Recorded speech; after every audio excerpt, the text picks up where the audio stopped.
The lecture hall at St. Anome University buzzed with noise. Reporters whispered into their mics, camera flashes lit up the room, and students scrolled on their phones, pretending not to be nervous. The event was a public symposium on education and politics in the 21st century, and every seat was taken. Suddenly, heads turned. Karoline Levitt had entered. She wasn't announced. She didn't walk to the stage. She simply took a seat in the back row, folding her coat on her lap. Some students stared in disbelief. A few whispered to each other. She was only 27, but everyone knew her face. The former White House press secretary, the youngest ever to hold that job. Smart, polished, conservative, and controversial. One man noticed her immediately, Dr. Arthur Williams. He stood at the front of the room, a chalkboard behind him, and a bitter smile on his face. He was famous, a left-leaning calculus professor who hated politicians, especially ones like Karoline. To him, she was just a media puppet. Smart on TV, maybe, but real intelligence? He didn't believe it. Dr. Williams tapped the microphone. "Before we begin today's lesson," he said, voice dripping with sarcasm, "I see we have a special guest, Miss Karoline Levitt." Cameras swiveled toward the back. Karoline looked up calmly, nodded, and said nothing. The professor picked up a piece of chalk. "Since you're here, Miss Levitt, and since the media calls you brilliant, let's see just how brilliant you are." He turned to the board and began to write. The math problem grew larger by the second.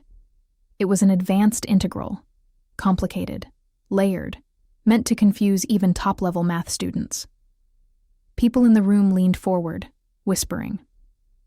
One reporter muttered, "He's trying to humiliate her." Williams turned back around. "Care to try?"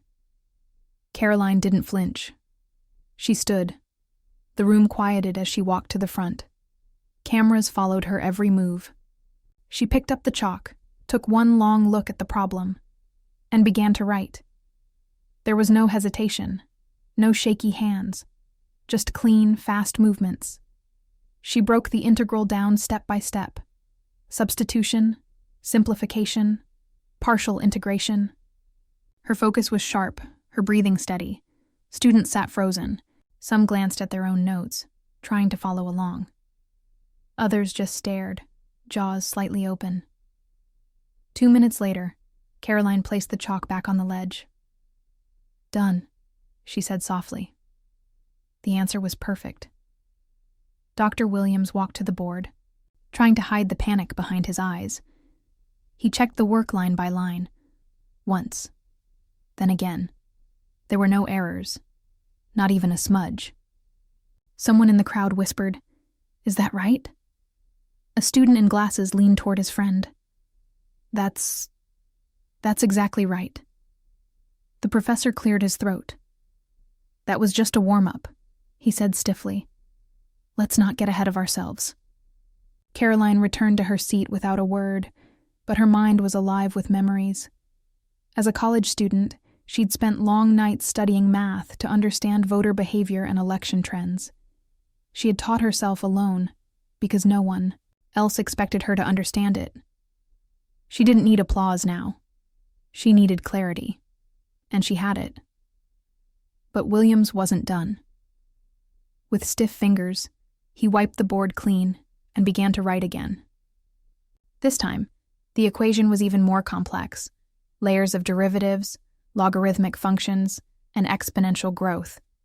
The kind of math that made students sweat. "This," Williams said, forcing a smirk, "should be a bit more challenging." There was silence in the room. Students looked from the board to Karoline. Could she do it again? She stood slowly, walked forward, and picked up the chalk. "I appreciate the challenge," she said, glancing at the crowd. Then she began. The chalk moved quickly. Her explanation was simple but striking. "Derivatives show change," she said. "In politics, we study change every day. Trends, shifts, reactions. It's all calculus in a way. The students leaned in. Some actually smiled. The way she spoke, calm, clear, made the problem feel less frightening. Step by step, she broke it down, solving each piece like a puzzle. The chalk danced. There were no errors, no pauses. Just control. Minutes later, she stepped back. Finished. Dr. Williams stared at the board. He didn't move. His hand gripped the edge of the podium. The students erupted in murmurs. She did it again. She's not just smart, she's scary smart. The reporters were on fire. One whispered into her mic, "This clip is going to break the internet."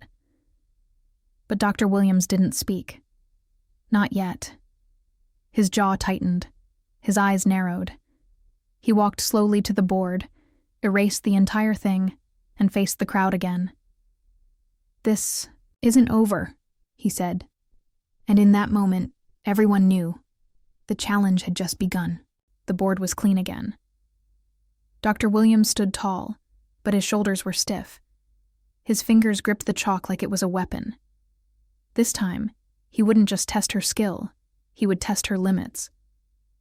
He turned to the room. "Let's raise the level," he said, voice thin but sharp. "This isn't a quiz show. It's mathematics, real thinking, not sound bites." He began writing a new equation. This time, the complexity was insane. A chain of nested derivatives wrapped in exponential decay, layered with trigonometric substitutions. The students squinted, confused just by the first line. A reporter whispered, "Is this even solvable?" Karoline sat quietly, watching the board. Her face was calm, unreadable. But her mind was racing, not with panic, but precision. She knew what Williams was doing. He was trying to humiliate her on live footage. He wanted her to crack, to prove his bias right. Dr. Williams finished writing. "Let's see if political confidence can solve this," he said, turning with a smirk. Karoline stood again. No notes, no calculator. Just the chalk and the tension in the air. The moment her hand touched the board, the room fell into silence. It wasn't just suspense now, it was respect. She began slowly this time, writing down the first steps of simplification. Then, she paused and turned to the class. "This problem isn't impossible," she said softly. "It's layered, just like any political issue. You unwrap it one truth at a time." Some students nodded, others leaned closer. She was teaching now, not just solving. Step by step, she reduced the problem. First the inner derivative, then the exponential decay. Slowly, the messy equation began to look human again. Understandable. Some students started taking notes. A few even smiled. She wasn't just doing the math, she was explaining it. Dr. Williams leaned forward, arms crossed, jaw clenched. He couldn't interrupt now. Cameras were rolling. Dozens of phones were live streaming the moment. After 7 minutes, Karoline stepped away from the board. She had solved the entire chain of logic, layer by layer, with perfect structure and explanation. She placed the chalk down gently. "Done," she said again. The professor didn't move. He just stared at the board like he'd seen a ghost. A student in the third row muttered, "This is history." The room buzzed, but Karoline didn't wait for praise. She turned, walked back to her seat, and sat down quietly. It wasn't victory she wanted. It was something deeper, a shift in perception. She wasn't just a press secretary anymore, not to this crowd. A reporter near the front stood up and asked, "Miss Levitt, where did you learn to do that? Were you always good at math?" Karoline hesitated. The question wasn't political, it was personal. She stood again. "I taught myself," she said. "When I was in college, I didn't have a team or big donors. I had data, lots of it. I learned how to analyze voter patterns, media cycles, campaign reactions. Math gave me clarity when nothing else made sense. A hush fell over the crowd. She wasn't boasting. She was being real. Dr. Williams cleared his throat. "That's quite the story," he said, voice tight. "But politics isn't just about numbers. It's about decisions. And decisions affect people." Karoline looked directly at him. "And those people deserve leaders who can think clearly, who can solve problems, not just argue on TV." For the first time, Williams looked shaken. Not angry, just off balance. One of the students raised a hand. "Professor, can I ask something?" Williams nodded slowly. The student continued.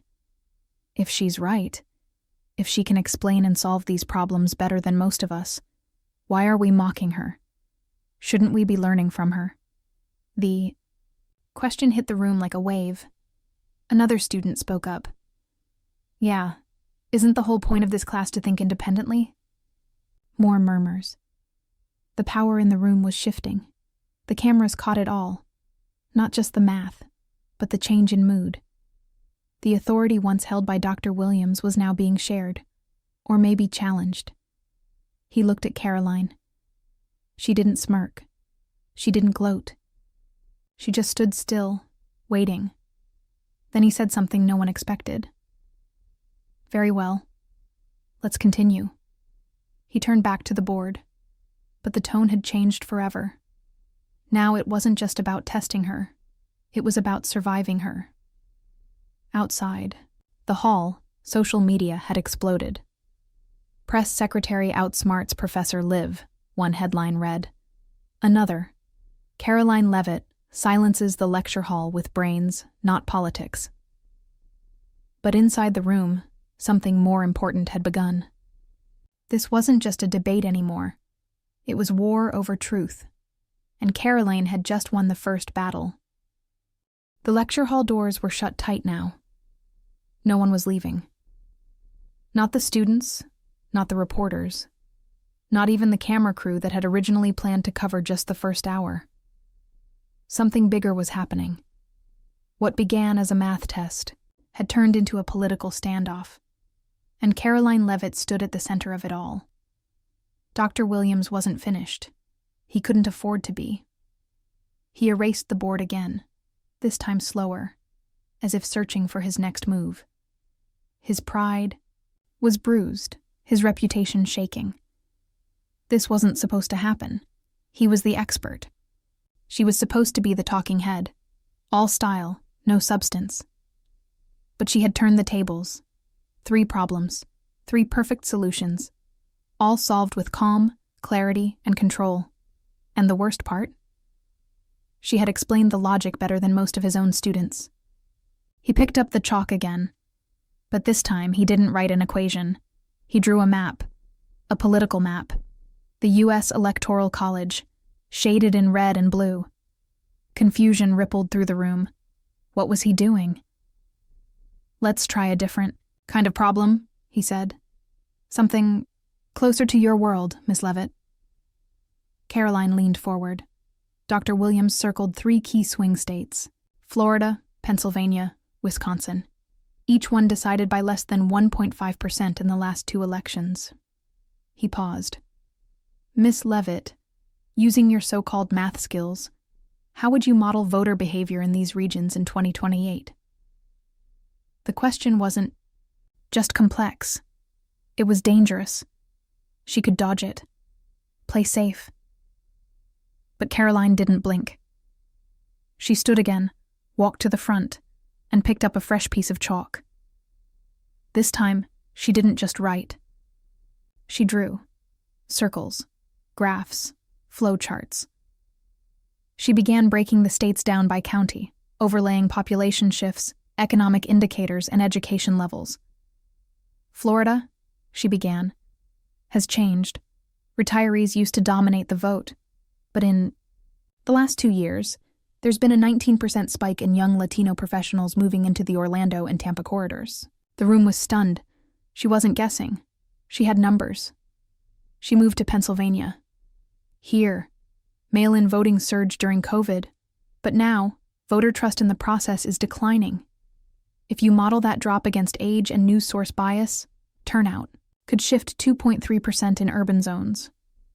She moved fast, but not rushed. Wisconsin is volatile, she said, circling the state, because rural areas are seeing economic recovery from infrastructure investments. But in Milwaukee, the cost of living is rising faster than wage growth. Reporters were typing as fast as they could. Students had stopped whispering.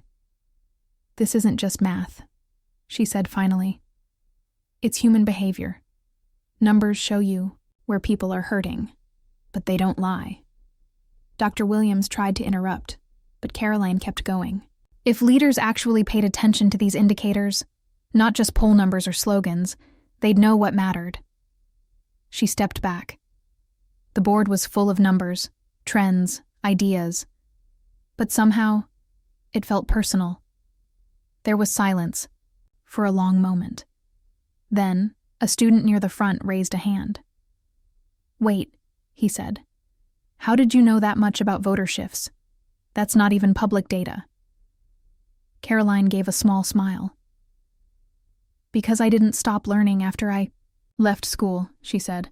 "When you're in politics and you actually care, you don't rely on talking points. You build your own systems. You run your own numbers." She looked directly at Dr. Williams. "That's why I didn't come here today to debate. I came to listen, but you challenged me, and I accepted." The professor said nothing. His arms were crossed, his lips tight. Another reporter stood up. "Miss Levitt, would you ever consider teaching? Because what we just saw was better than most political science classes." The room broke into light laughter, but Karoline's face stayed serious. "I don't want to teach," she said. "I want to fix what we're teaching." Another ripple of silence. This time, heavier. Because it wasn't a quip. It was a warning. Outside the hall, social media was exploding. Clips of her solving the math problems were already trending on political blogs and education forums. One trending hashtag read, "Das not just a politician."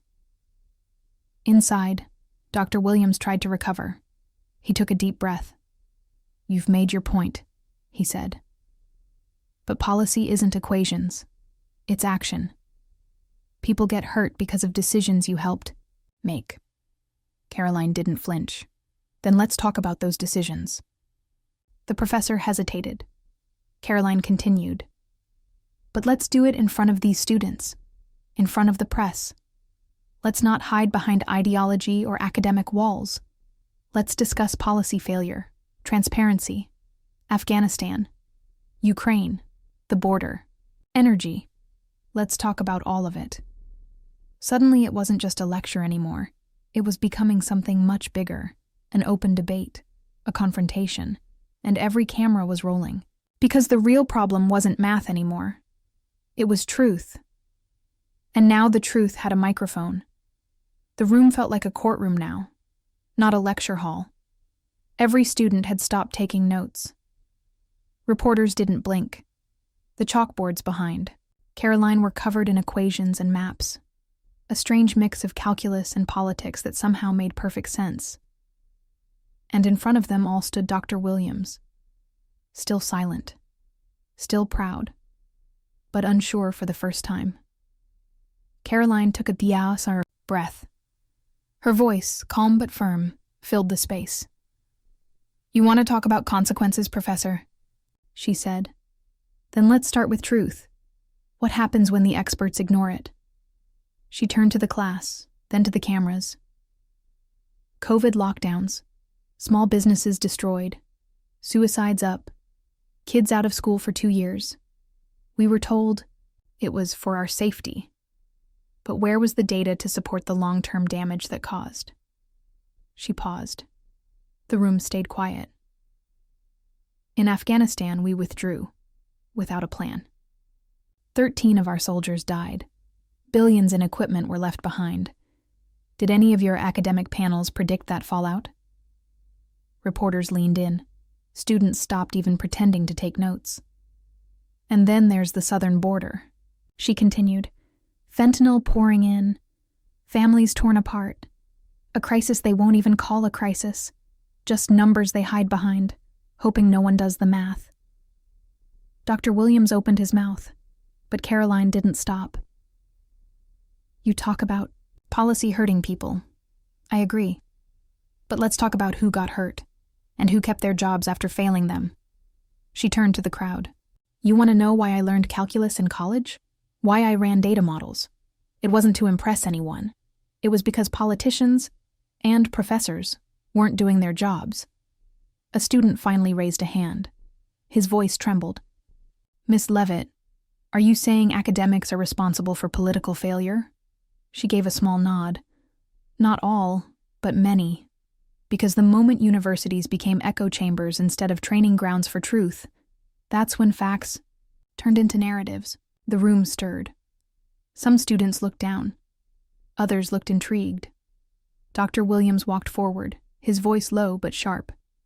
You speak of truth, Miss Levitt, but you were part of an administration that was chaotic. You defended it.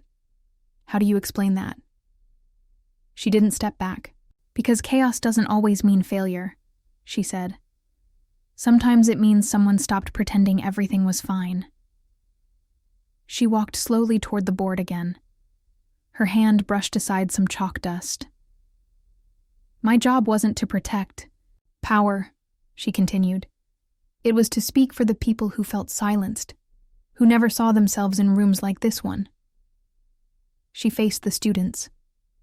You're being taught that emotion beats reason, that feeling something is the same as proving it, but it's not.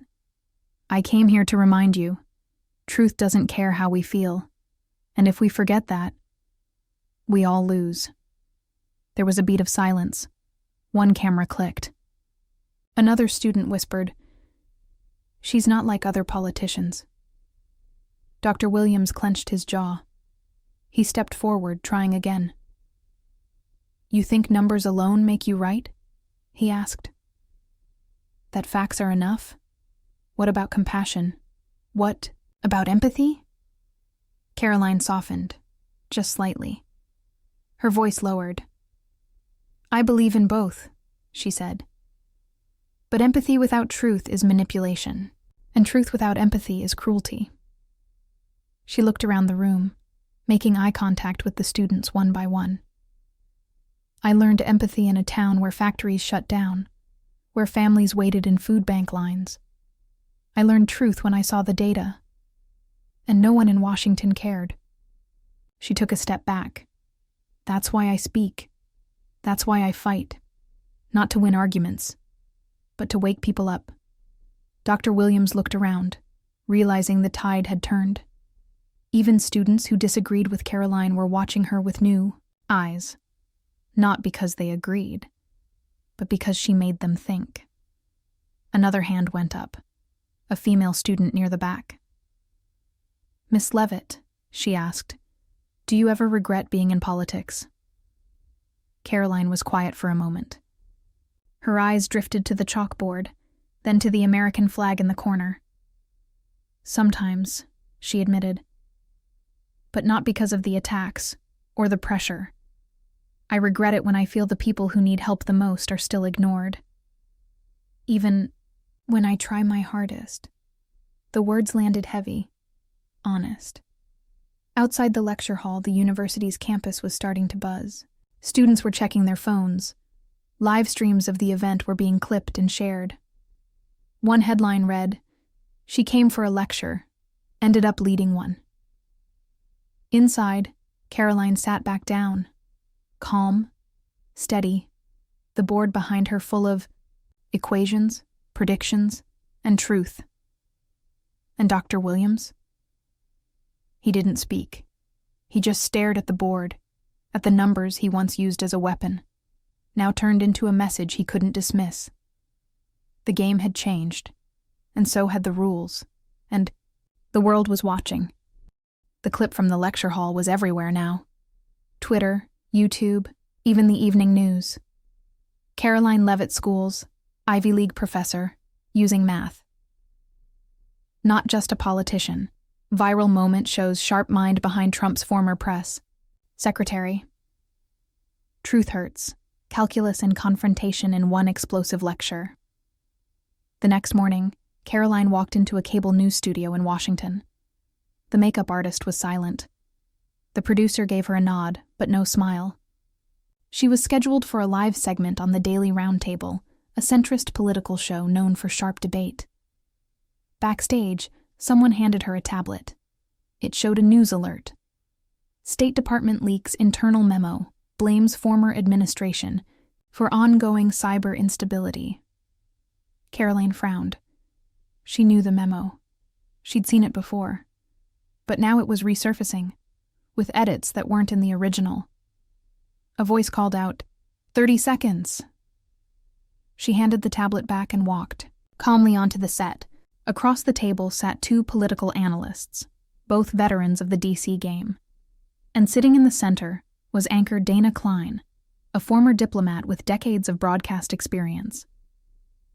Karoline Leavitt joins us today, Dana began, her tone neutral. After a fiery moment at St. Anome University yesterday, she's back in the headlines. But this time it's not just calculus. It's cybersecurity, foreign policy, and accountability. Karoline smiled politely. Thank you for having me. Dana leaned forward. We'll begin with this leaked memo.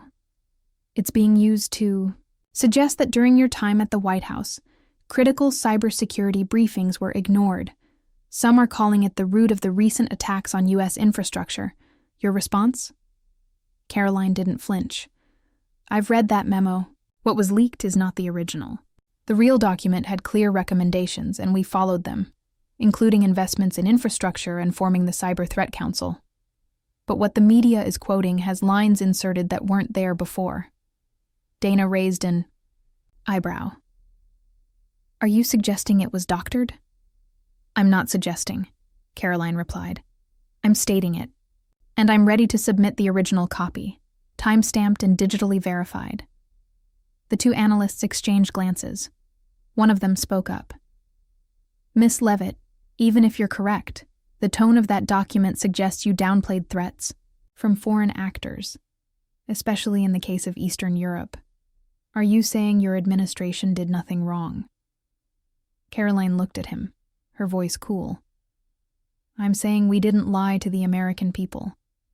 We didn't outsource cybersecurity to international partners who had ties to our adversaries. And we didn't bury alerts in academic papers to avoid political embarrassment. Dana's expression tightened. Are you referring to the current administration? Karoline nodded.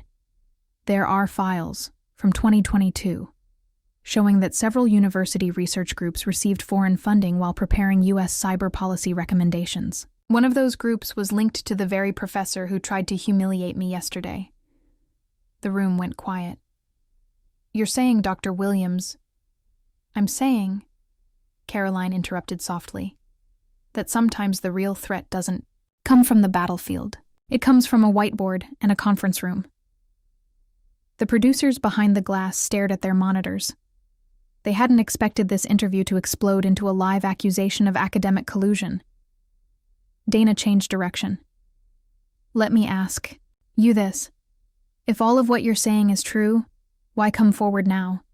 You've been out of office for over a year. Karoline paused.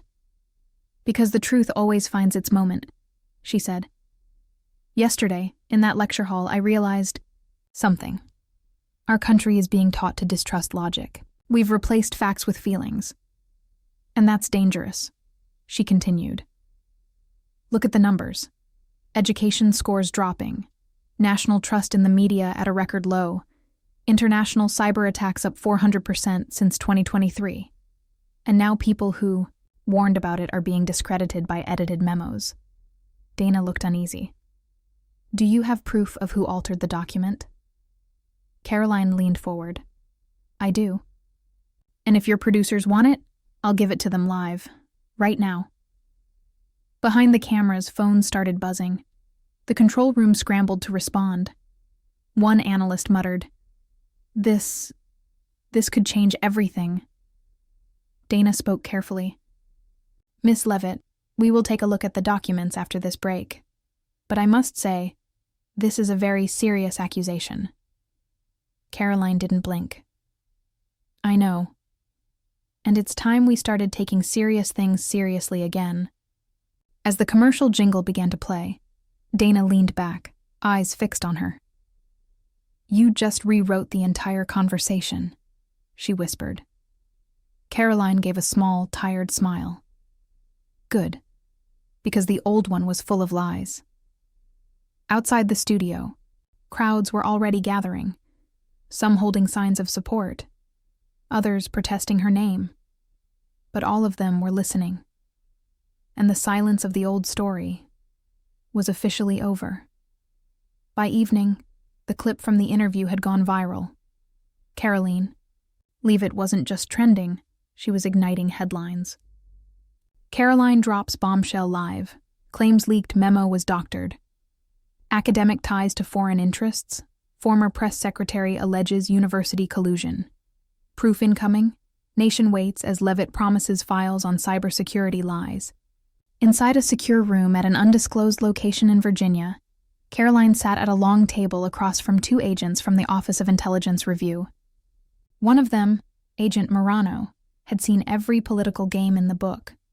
But this was something new. She slid a flash drive across the table. "This contains the original memo, server logs, version history, and metadata timestamps. You'll see the last legitimate edit was made in September 2022. Brano plugged it in. A digital copy of the memo opened. Next to it, the leaked version, now public, was already on his screen. His eyes narrowed as he clicked through the changes. Lines had been inserted that directly implicated the former administration in MAR, policy negligence. But the real document said something else entirely, that the team had warned about gaps in foreign software infiltration and proposed funding the exact firewall projects that were cut a year later. Brano looked up slowly. "Where did you get this?" he asked. Karoline didn't hesitate. "From a hard drive in my private archive, the same one that backed up every policy meeting I attended, including the ones we were told not to record." The second agent, a younger analyst named Tate, leaned forward. "Are you saying someone inside the current administration planted this altered memo?" Karoline took a breath. "I'm saying the altered memo was uploaded from a university server in Massachusetts, a server tied to Dr. Williams' department, and it was accessed using credentials that should have been deactivated 2 years ago." Brano cursed under his breath. "You're accusing a tenured professor of espionage?" Karoline nodded. "He had motive, access, and connections. And if you follow the funding trail from his department, you'll find grants tied to a tank operated by a former Eastern Bloc intelligence officer, now posing as a research consultant." Tate froze. "We've been watching that guy for months." Brano tapped his pen. "We're going to need more than this." Karoline pulled out a folder and placed it gently on the table. Inside, printed emails, photos, chat logs, and a map, connecting faculty, funding, and a shell company registered overseas. "This is what I collected before I left the White House," she said. "They tried to bury it, and when I wouldn't play along, I was told to focus on messaging and leave the math to the analysts." The room was silent. "You want us to open an investigation?" Brano asked. "I want you to open the truth," Karoline replied, "and tell the American people how their trust is being used against them." Later that night, she stepped out of the building into the cool air. Her phone buzzed. It was Dana Klein from the news studio. "You weren't bluffing." "No," Karoline typed back. "I never was." Across town, Dr. Williams was holding an emergency faculty meeting. He had seen the interview, and now his email was flooded. Students were asking questions. Reporters were parked outside his office. He slammed his desk drawer shut. Inside was a burner phone, now ringing. He answered in a whisper. "It's not safe to talk right now," a calm voice replied. "She knows. She gave them everything." He paused.